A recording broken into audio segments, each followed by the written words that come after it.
ನಮಸ್ಕಾರ ಎಲ್ಲರಿಗೂ welcome to Karnataka exams. So ನಾವು ಇವತ್ತು 11th January related important current ಅಫೇರ್ಸ್ನ ಡಿಸ್ಕಸ್ ಮಾಡ್ಕೊಳ್ಳೋಣ. ಈ ವಿಡಿಯೋ PDF ಏನಾದರೂ ನಿಮಗೆ ಬೇಕಾಗಿದ್ರೆ ಟೆಲಿಗ್ರಾಮ್ ಚಾನಲಲ್ಲಿ ಫಾಲೋ ಮಾಡ್ಕೊಂಡಿರಿ, ಹಾಗೂ ಡೈಲಿ ಅಪ್ಡೇಟ್ಸ್ಗೋಸ್ಕರ ನೀವು ಇನ್ಸ್ಟಾಗ್ರಾಮ್ ಪೇಜ್ನು ಕೂಡ ಫಾಲೋ ಮಾಡ್ಕೋಬಹುದು. ಎರಡರದ್ದು ಲಿಂಕು ನಾನು ಡಿಸ್ಕ್ರಿಪ್ಷನಲ್ಲಿ ಪ್ರೊವೈಡ್ ಮಾಡ್ಕೊಂಡಿರ್ತೀನಿ. ಇನ್ನು ನೀವು ಯೂಟ್ಯೂಬ್ ಚಾನಲ್ನ ಸಬ್ಸ್ಕ್ರೈಬ್ ಮಾಡ್ಕೊಂಡಿಲ್ಲ ಅಂತಂದರೆ ಚಾನಲ್ನ ಸಬ್ಸ್ಕ್ರೈಬ್ ಮಾಡ್ಕೊಂಡಿರಿ, ಹಾಗೆ ಬೆಲ್ ಐಕಾನ್ನು ಕೂಡ ಪ್ರೆಸ್ ಮಾಡ್ಕೊಂಡಿರಿ. ಅಂತಂದರೆ ನಾನು ಹೊಸ ವಿಡಿಯೋ ಹಾಕಿದ ತಕ್ಷಣ ನಿಮಗೆ ನೋಟಿಫಿಕೇಶನ್ ಬಂದ್ಬಿಟ್ಟಿರುತ್ತೆ. ಫಸ್ಟ್ ನಾವು ಟಾಪಿಕ್ಸ್ ನೋಡ್ಕೊಂಡ್ಬಿಡೋಣ. 11th January 2019 ರಿಲೇಟೆಡ್ ಯಾವುದಾದಿದ್ದಾವೆ ಅಂತ. ಇದರಲ್ಲಿ ಫಸ್ಟ್ ಟಾಪಿಕ್ ನಾವು ನೋಡ್ಕೋಬೇಕು ಅಂತಂದರೆ ನಿಕ್ಷಯ್ ಪೋಷಣ್ ಯೋಜನಾ. ನಿಕ್ಷಯ್ ಪೋಷಣ್ ಯೋಜನಾ ಅಂತ ಹೇಳಿದ ತಕ್ಷಣ ನೀವೇನು ನೆನ್ಪಿಟ್ಕೊಂಡಿರಬೇಕು, TB ರಿಲೇಟೆಡ್ ಸ್ಕೀಮ್ ಇದೆ ಇದು ಅಂತ ಹೇಳ್ಬಿಟ್ಟು ನೆನ್ಪಿಟ್ಕೊಂಡಿರಬೇಕು. ಅದ್ರ ಬಗ್ಗೆ ಸ್ವಲ್ಪ ಡೀಟೇಲ್ ಆಗಿ ನೋಡ್ಕೊಳ್ಳೋಣ.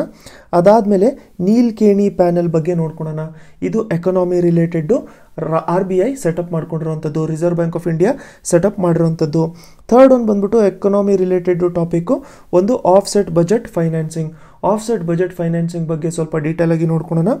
ಅದಾದಮೇಲೆ CBI ಕೇಸ್ ಮೇಲೆ ಇವಾಗ ಏನು ಅಪ್ಡೇಟ್ ಇದೆ ಅದನ್ನು ನೋಡ್ಕೊಳ್ಳೋಣ. ಜನರಲ್ ಆಗಿ ತಿಳ್ಕೊಂಡಿರ್ಬೇಕು ನಾವು.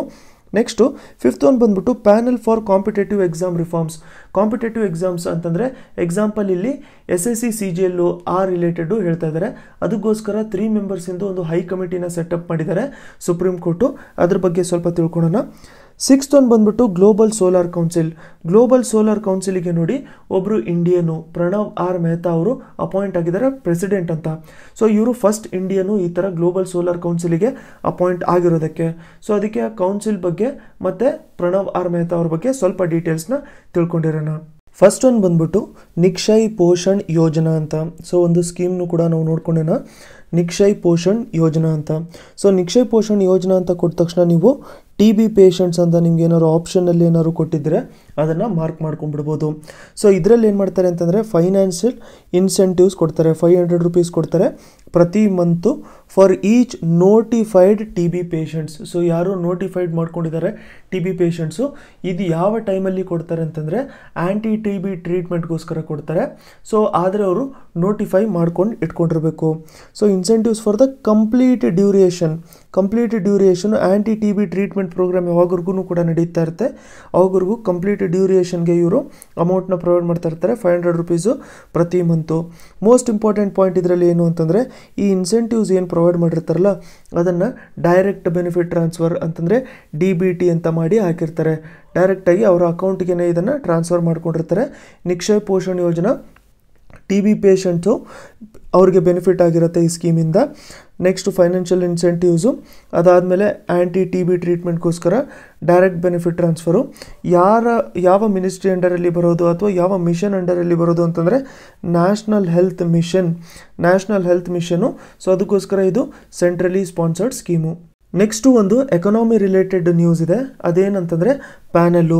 ಸೊ ಯೂಶ್ವಲ್ ಆಗಿ ಕ್ವೆಶನ್ನು ಕೂಡ ಇದೇ ಥರ ಕೇಳಿರ್ತಾರೆ ಪ್ರಿಲಿಮ್ಸಲ್ಲಿ, ಎಸ್ಪೆಷಲಿ ಮ್ಯಾಚ್ ದ ಫಾಲೋಯಿಂಗ್ ಎಲ್ಲರೂ ಕೊಟ್ಟಿರ್ಬೋದು. ಸೊ ಈ ಕಡೆ ಹೆಸರು ಕೊಟ್ಟಿರ್ತಾರೆ ಅಂತಂದರೆ ಯಾರು ಹೆಡ್ ಇರ್ತಾರೆ ಅವರ ಹೆಸರನ್ನ ಕೊಟ್ಟಿರ್ತಾರೆ. ಈ ಕಡೆ ಬಂದ್ಬಿಟ್ಟು ಯಾವುದಕ್ಕೋಸ್ಕರ ಪ್ಯಾನಲ್ನ ಮಾಡಿದ್ದಾರೆ ಅಂತ ಹೇಳ್ಬಿಟ್ಟು ಕೊಟ್ಟಿರ್ತಾರೆ. ಸೊ ನೀವು ಮ್ಯಾಚ್ ಮಾಡ್ಕೋಬೇಕಾಗಿರುತ್ತೆ ಅಥವಾ ಡೈರೆಕ್ಟಾಗಿ ಕೊಟ್ಟಿರ್ತಾರೆ. ಅದೇ ಥರ ಇನ್ನೊಂದು ಟೈಪ್ ಕ್ವೆಶನ್ ಏನು ಅಂತಂದರೆ ಒಂದು ಪ್ಯಾನಲ್ನ ಕೊಟ್ಬಿಟ್ಟು ಯಾರು ಅದನ್ನು ಕಾನ್ಸ್ಟಿಟ್ಯೂಟ್ ಮಾಡಿರೋವಂಥದ್ದು ಅಂತ ಕೇಳ್ತಾರೆ. ಸೊ ಇಲ್ಲಿ ನೋಡಿ ನೀಲ್ಕೇಣಿ ಪ್ಯಾನೆಲ್ ಬಂದ್ಬಿಟ್ಟು ಯಾರು ಕಾನ್ಸ್ಟಿಟ್ಯೂಟ್ ಮಾಡ್ಕೊಂಡಿರೋದು, reserve bank of India. Purpose ಯಾವುದಕ್ಕೋಸ್ಕರ ಅಂತಂದರೆ digital payments. So digital payments related ಸಜೆಷನ್ಸ್ನ ಪ್ರೊವೈಡ್ ಮಾಡ್ಕೊಳ್ಳೋಕ್ಕೋಸ್ಕರ, ಕಂಟ್ರಿಯಲ್ಲಿ ಡಿಜಿಟಲ್ ಪೇಮೆಂಟ್ಸ್ ರಿಲೇಟೆಡು ಸಜೆಷನ್ಸ್ನ ಪ್ರೊವೈಡ್ ಮಾಡ್ಕೊಳ್ಳೋಕ್ಕೋಸ್ಕರ reserve bank of India Nilekani ಪ್ಯಾನೆಲ್ನ ಇದು ಸೆಟಪ್ ಮಾಡ್ಕೊಂಡಿದೆ. ಯಾವುದರ ರಿಲೇಟೆಡು ಅಂತಂದರೆ ಡಿಜಿಟಲ್ ಪೇಮೆಂಟ್ಸ್ ರಿಲೇಟೆಡು, ಸೇಫ್ಟಿ ಮತ್ತು ಸೆಕ್ಯೂರಿಟಿ ರಿಲೇಟೆಡ್ಡು ಇವರು ಸಜೆಷನ್ಸ್ನ ಪ್ರೊವೈಡ್ ಮಾಡಬೇಕು. ಯಾವ್ಯಾವ ಇಶ್ಯೂ ಇದರಲ್ಲಿ ಮೆನ್ಷನ್ ಮಾಡಿರೋವಂಥದ್ದು ಅಂತಂದರೆ ಫಸ್ಟ್ ಒಂದು ಡಿಜಿಟೈಸೇಷನ್ ಆಫ್ ಪೇಮೆಂಟ್ಸು, ಬೇರೆ ಥರ ಪೇಮೆಂಟ್ಸು ಯಾವುದು ನಾವು ಡಿಜಿಟೈಸ್ ಮಾಡ್ಕೋಬೋದು. ಅದಾದಮೇಲೆ ಇವಾಗಿರೋವಂಥದ್ದು ಡಿಜಿಟಲ್ ಪೇಮೆಂಟ್ಸ್ನ ನಾವು ರಿವ್ಯೂ ಮಾಡ್ಕೊಳ್ಳೋದು ಹೆಂಗೆ ಅಂತಂದರೆ ಇವಾಗಿರೋವಂಥದ್ದು ಡಿಜಿಟಲ್ ಪೇಮೆಂಟ್ಸ್ನ ರಿವ್ಯೂ ಮಾಡಿ ಅದಾದಮೇಲೆ ಏನು ಬೇಕಾಗಿರುತ್ತೆ ಅದರಲ್ಲಿ ಚೇಂಜಸ್ ಅಂತ ಹೇಳ್ಬಿಟ್ಟು ಹೇಳಿರಿ. ಅದಾದಮೇಲೆ ಥರ್ಡ್ ಏನು ಅಂತಂದರೆ ಕಾನ್ಫಿಡೆನ್ಸು ಮತ್ತು ಟ್ರಸ್ಟು ಬಿಲ್ಡ್ ಮಾಡೋವಂಥದ್ದು. ಯಾಕಂತಂದರೆ ಇವಾಗಲೂ ಕೂಡ ಕೆಲವೊಂದು ಸೆಕ್ಷನ್ಸಲ್ಲಿ ಏನು ಅಂತಂದರೆ ಆನ್ಲೈನು ಏನೇ ಯೂಸ್ ಮಾಡ್ಕೋಬೇಕು ಅಂತ ಹೇಳ್ಬಿಟ್ಟು ಅವರು ಹೆದರ್ತಾ ಇರ್ತಾರೆ, ಎಸ್ಪೆಷಲಿ ರೂರಲ್ ಏರಿಯಾಸು. ಸೊ ಅದಕ್ಕೋಸ್ಕರ ಒಂದು ರೋಡ್ ಮ್ಯಾಪ್ನ ಪ್ರಿಪೇರ್ ಮಾಡ್ಕೋಬೇಕು, ಯಾವ ಥರ ಟ್ರಸ್ಟ್ ಮತ್ತು ಕಾನ್ಫಿಡೆನ್ಸ್ನ ಜಾಸ್ತಿ ಮಾಡ್ಕೊಳ್ಳೋದು ನಾವು ಕಸ್ಟಮರ್ಸಲ್ಲಿ ಅಂತ. ಅದಾದಮೇಲೆ ಬೆಸ್ಟ್ ಪ್ರಾಕ್ಟೀಸಸ್ಸು ಏನೇನು ಅಡಾಪ್ಟ್ ಮಾಡ್ಕೋಬೋದು, ನಾವು ಡಿಜಿಟೈಸೇಷನ್ನ ಇನ್ಕ್ರೀಸ್ ಮಾಡ್ಕೊಳ್ಳೋಕ್ಕೆ ಬೆಸ್ಟ್ ಪ್ರಾಕ್ಟೀಸಸ್ಸು ಏನೇನು ಅಡಾಪ್ಟ್ ಮಾಡ್ಕೋಬೋದು ಅದನ್ನು ಹೇಳಬೇಕು. ಅದಾದಮೇಲೆ suggest a medium term strategy, ಯಾವುದಕ್ಕೋಸ್ಕರ ಅಂತಂದರೆ ಡಿಜಿಟಲ್ ಪೇಮೆಂಟ್ಸ್ನ ಇನ್ನು ಡೀಪ್ ಮಾಡೋಕ್ಕೋಸ್ಕರ, ಅಂತಂದರೆ ಇನ್ನೂ ಸ್ವಲ್ಪ ಇನ್ಕ್ಲೂಡ್ ಮಾಡೋಕ್ಕೋಸ್ಕರ ಡಿಜಿಟಲ್ ಪೇಮೆಂಟ್ಸ್ನ ಇನ್ನೂ ಬೇರೆ ಫೀಲ್ಡ್ಸಲ್ಲಿ ಇನ್ವಾಲ್ವ್ ಮಾಡ್ಕೊಳ್ಳೋಕ್ಕೋಸ್ಕರ ಸಜೆಸ್ಟ್ ಮಾಡಬೇಕು ಅಂತ ಹೇಳ್ಬಿಟ್ಟು ಹೇಳಿದ್ದಾರೆ. ನೀಲ್ಕೇಣಿ ಪ್ಯಾನಲ್ಲು ನೆನ್ಪಿಟ್ಕೊಂಡಿರಿ. ನೆಕ್ಸ್ಟ್ ಟಾಪಿಕ್ ಡಿಸ್ಕಸ್ ಮಾಡ್ಕೊಳ್ಳೋಕ್ಕಿಂತ ಮುಂಚೆ ಸ್ವಲ್ಪ ಬೇಸಿಕ್ಸ್ನ ನಾವು ನೋಡ್ಕೊಳ್ಳೋಣ. ಸೊ ಯಾವಾಗಲೂ ಕೂಡ ಪ್ರತಿ ವರ್ಷ ಏನು ಮಾಡ್ತಾರೆ, ಬಜೆಟ್ನ ಅನೌನ್ಸ್ ಮಾಡಿರ್ತಾರೆ. ಸೊ ಬಜೆಟಲ್ಲಿ ಎಲ್ಲೆಲ್ಲಿ ಎಕ್ಸ್ಪೆಂಡಿಚರ್ ಆಗಿರುತ್ತೆ ಮತ್ತು ನಾವು ಎಲ್ಲೆಲ್ಲಿ ಸೇವಿಂಗ್ಸ್ನ ಮಾಡ್ಕೊತೀವಿ ಅಥವಾ ನಮಗೆ ರೆವೆನ್ಯೂ ಎಲ್ಲೆಲ್ಲಿಂದ ಜನ್ರೇಟ್ ಆಗಿರುತ್ತೆ ಅದೆಲ್ಲದು ಕೂಡ ಡಿಸ್ಕಸ್ ಮಾಡ್ಕೊಂಡಿರ್ತಾರೆ.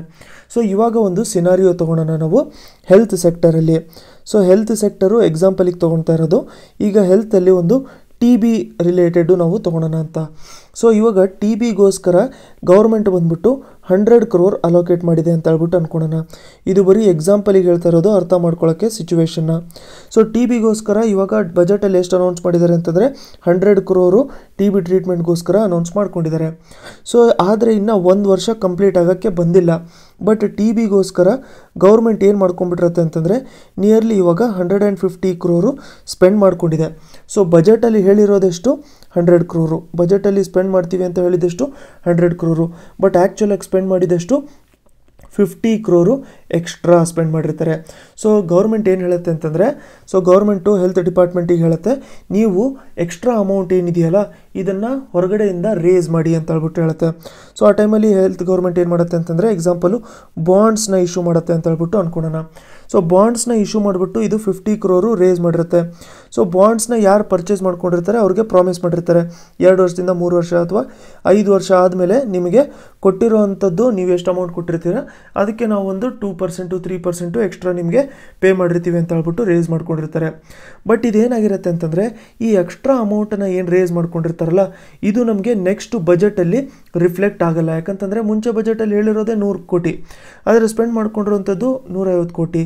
ಅದು ಎಕ್ಸ್ಟ್ರಾ 50 ಕೋಟಿ ಬಂದ್ಬಿಟ್ಟು ಏನು ಮಾಡ್ಕೊಂಡಿದ್ದಾರೆ ಅಂತಂದರೆ ಇವರು ಬಾಂಡ್ಸ್ ರೀತಿಯಲ್ಲಿ ರೇಸ್ ಮಾಡ್ಕೊಂಡಿದ್ದಾರೆ. ಇದು ಅವರು ನೆಕ್ಸ್ಟು ಬಜೆಟಲ್ಲಿ ಹೇಳಲ್ಲ. ಇದನ್ನು ನಾವೇನಂತ ಕರಿತೀವಿ, ಆಫ್ಸೆಟ್ ಬಜೆಟಿಂಗ್ ಅಂತ ಹೇಳ್ಬಿಟ್ಟು ಕರಿತೀವಿ. ಸೊ ಆಫ್ಸೆಟ್ ಬಜೆಟ್ ಅಂತಂದರೆ ಏನು, ಬಜೆಟಲ್ಲಿ ಇಲ್ಲಿದ್ದಂಗೆ ಬಂದಿರೋವಂಥದ್ದು ಅಮೌಂಟಿಗೆ ನಾವು ಆಫ್ಸೆಟ್ ಬಜೆಟ್ ಅಂತ ಹೇಳ್ಬಿಟ್ಟು ಕರಿತೀವಿ. ಸೊ ಇಷ್ಟು ಬೇಸಿಕ್ಸ್ ಆದಮೇಲೆ ಆಫ್ಸೆಟ್ ಬಜೆಟ್ ಫೈನಾನ್ಸಿಂಗ್ ಬಗ್ಗೆ ನಾವು ನೋಡ್ಕೊಳ್ಳೋಣ. ಸೊ ಗೌರ್ಮೆಂಟು ಏನು ಮಾಡ್ಕೊಳ್ಳುತ್ತೆ ಅಂತಂದರೆ ಎಷ್ಟು ಎಕ್ಸ್ಪೆಂಡಿಚರ್ ಅಂತ ಹೇಳ್ಬಿಟ್ಟು ತೋರಿಸ್ಕೊಳ್ಳುತ್ತೆ. ಆದರೆ ಎಲ್ಲ ಡೀಟೇಲ್ಸು ಕೂಡ ತೋರಿಸ್ಕೊಳ್ಳೋಕ್ಕಾಗಲ್ಲ. ಯಾಕಂತಂದರೆ ಎಕ್ಸ್ಟ್ರಾ ಸ್ಪೆಂಡಿಂಗ್ ಏನಾಗಿರುತ್ತೆ ಫೈನಾನ್ಷಿಯಲ್ ಇಯರ್ ಮುಗಿಯೋಕ್ಕಿಂತ ಮುಂಚೆ ಅದನ್ನು ನಾವು ಇದು ಆಫ್ಸೆಟ್ ಬಜೆಟಿಂಗ್ ಅಂತ ಹೇಳ್ಬಿಟ್ಟು ಕರಿತೀವಿ. ಈಗ ಯಾಕೆ ಇದು ನ್ಯೂಸಲ್ಲಿದೆ ಅಂತಂದರೆ CAG ಒಂದು ರಿಪೋರ್ಟ್ನ ಪ್ರಿಪೇರ್ ಮಾಡಿ ಪಾರ್ಲಿಮೆಂಟಲ್ಲಿ ಇಟ್ಟಿದೆ. ಪಾರ್ಲಿಮೆಂಟಲ್ಲಿ ಇಟ್ಟಾಗ CAG ಏನು ಹೇಳಿದೆ ಅಂತಂದರೆ ಈ ಥರ ಆಫ್ಸೆಟ್ ಬಜೆಟಿಂಗು ತಪ್ಪು, ಈ ಥರ ಆಫ್ಸೆಟ್ ಬಜೆಟಿಂಗು ಮಾಡಬಾರ್ದು ಅಂತ ಹೇಳ್ಬಿಟ್ಟು ಹೇಳ್ತದೆ. ಯಾಕೆ ಅಂತಂದರೆ ಈ ಥರ ಆಫ್ಸೆಟ್ ಬಜೆಟಿಂಗಲ್ಲಿ ನಮಗೇನು ಪ್ರಾಮಿಸ್ ಮಾಡ್ಕೊಂಡಿರ್ತೀವಿ, ನಾವು ಬಾಂಡ್ಸ್ ಯಾರಿಗೆ ಇಶ್ಯೂ ಮಾಡಿರ್ತೀವಿ 2-3 ವರ್ಷ ಅಥವಾ 5 ವರ್ಷ ಅಂತ ಹೇಳ್ಬಿಟ್ಟು ಪ್ರಾಮಿಸ್ ಮಾಡಿರ್ತೀವಿ. ಅಂತಂದರೆ ಅಷ್ಟು ವರ್ಷ ಆದಮೇಲೆ ಅವ್ರಿಗೆ ನಾವು ಅಮೌಂಟನ್ನು ವಾಪಸ್ ಕೊಡಬೇಕು. ಬಟ್ ಅಷ್ಟು ವರ್ಷ ಆದಮೇಲೆ ಕೊಡಬೇಕು ಅಂತ ಹೇಳ್ಬಿಟ್ಟು ನಾವು ಬಜೆಟಲ್ಲಿ ಇದನ್ನು ಮೆನ್ಷನ್ ಮಾಡಲ್ಲ. ಸೊ ಕೆಲವೊಂದು ಸರಿ ಗೌರ್ಮೆಂಟ್ ಏನು ಮಾಡ್ಕೊಂಡಿರುತ್ತೆ ಅಂತಂದರೆ ನಮ್ಮ ಫಿಸ್ಕಲ್ ಡೆಫಿಸಿಟ್ಟು ಅಂತಂದರೆ ನಾವು 100 ಕೋಟಿ ಸ್ಪೆಂಡ್ ಮಾಡ್ತೀವಿ ಅಂತ ಹೇಳಿದ್ದೀವಿ, ಆದರೆ 150 ಕೋಟಿ ಸ್ಪೆಂಡ್ ಮಾಡ್ಕೊಂಡ್ಬಿಟ್ಟಿದ್ದೀವಿ. 50 ಕೋಟಿ ಎಕ್ಸ್ಟ್ರಾ ಆಗಿರೋದ್ರಿಂದ ಅದು ಡೆಫಿಸಿಟ್ ಅಲ್ವಾ ನಮಗೆ. ಸೊ ಈ ಥರ ಡೆಫಿಸಿಟ್ಟು ತೋರಿಸ್ಕೊಬಾರ್ದು ಅಂತ ಹೇಳ್ಬಿಟ್ಟು ಗೌರ್ಮೆಂಟ್ ಏನು ಮಾಡ್ಕೊಂಡ್ಬಿಟ್ಟಿರುತ್ತೆ ಅಂತಂದರೆ ಈ ಥರ ಆಫ್ಸೆಟ್ ಬಜೆಟಿಂಗು ಮಾಡ್ಕೊಂಡ್ಬಿಟ್ಟಿರುತ್ತೆ, ಆಫ್ಸೆಟ್ ಫೈನಾನ್ಸಿಂಗು ಕೂಡ ಮಾಡ್ಕೊಂಡ್ಬಿಟ್ಟಿರುತ್ತೆ.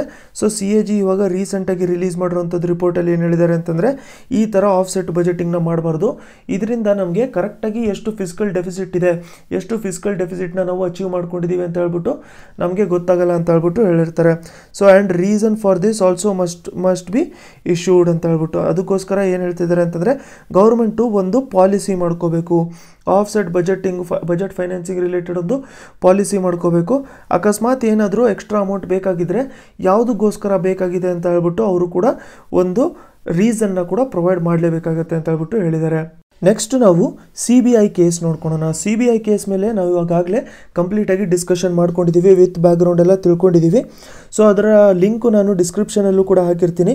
ಇರಲಿಲ್ಲ ಅಂತಂದರೆ ನಿಮಗೆ ಟೆಲಿಗ್ರಾಮ್ ಚಾನಲಲ್ಲಂತೂ ಸಿಕ್ಕಿರುತ್ತೆ. ಇವಾಗ ರೀಸೆಂಟಾಗಿ ಶೇರ್ ಮಾಡಿದ್ದೆ ನಾನು CBI ಕೇಸು ಯಾವ ಥರ ನಡೆದಿದೆ ಅಂತ.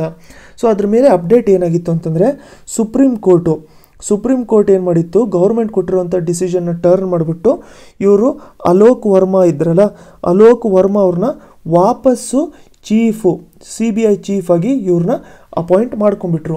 ಬಟ್ ಇವಾಗ ರೀಸೆಂಟಾಗಿ ಇವ್ರನ್ನ ಅಪಾಯಿಂಟ್ ಮಾಡಿ 2 ದಿನ ಆಗಿದೆ ಅಷ್ಟೇ. ಆದರೆ ಪ್ರೈಮ್ ಮಿನಿಸ್ಟರ್ ಲೀಡ್ ಮಾಡ್ತಿರೋವಂಥದ್ದು ಒಂದು ಪ್ಯಾನಲ್ಲು. ಈ ಸೆಲೆಕ್ಷನ್ ಪ್ಯಾನಲ್ನ ಲೀಡರ್ ಯಾರು ಇರ್ತಾರೆ ಅಂತಂದರೆ prime minister.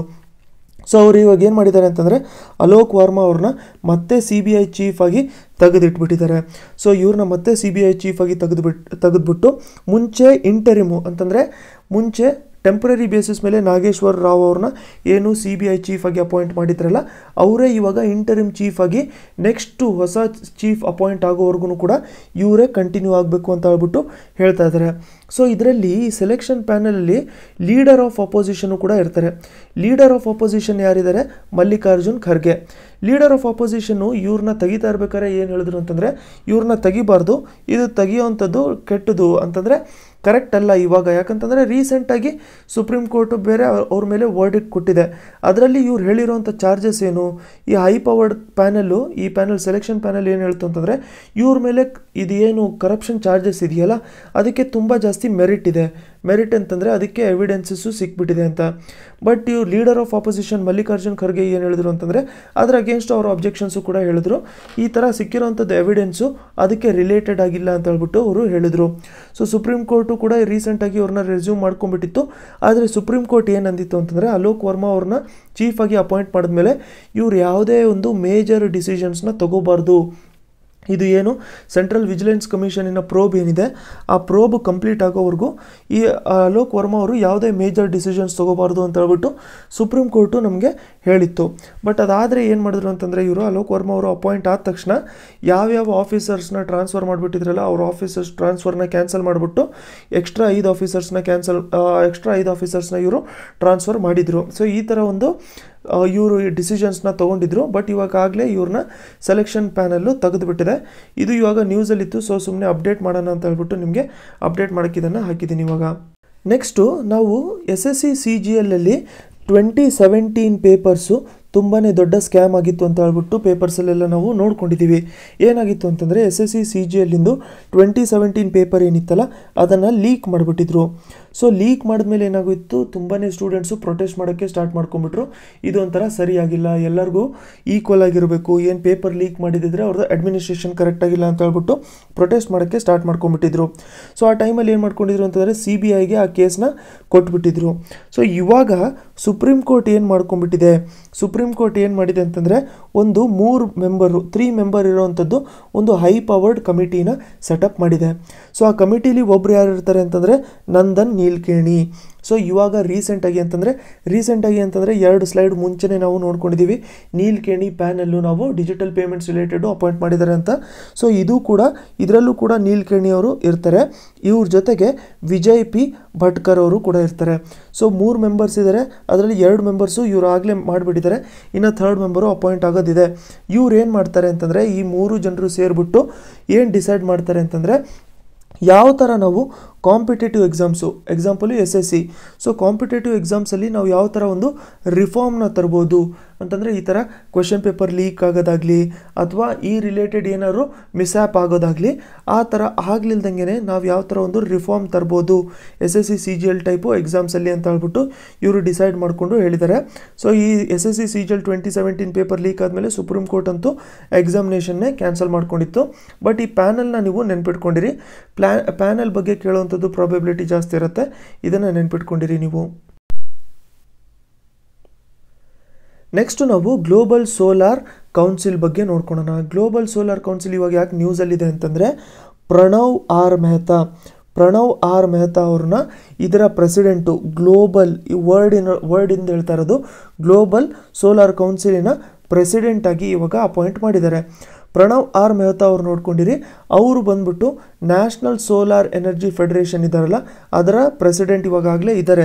So national solar energy federation president ಇರೋರನ್ನ ಇವಾಗ ಗ್ಲೋಬಲ್ ಸೋಲಾರ್ ಕೌನ್ಸಿಲಿನ ಪ್ರೆಸಿಡೆಂಟು ಕೂಡ ಮಾಡ್ಕೊಂಡಿದ್ದಾರೆ.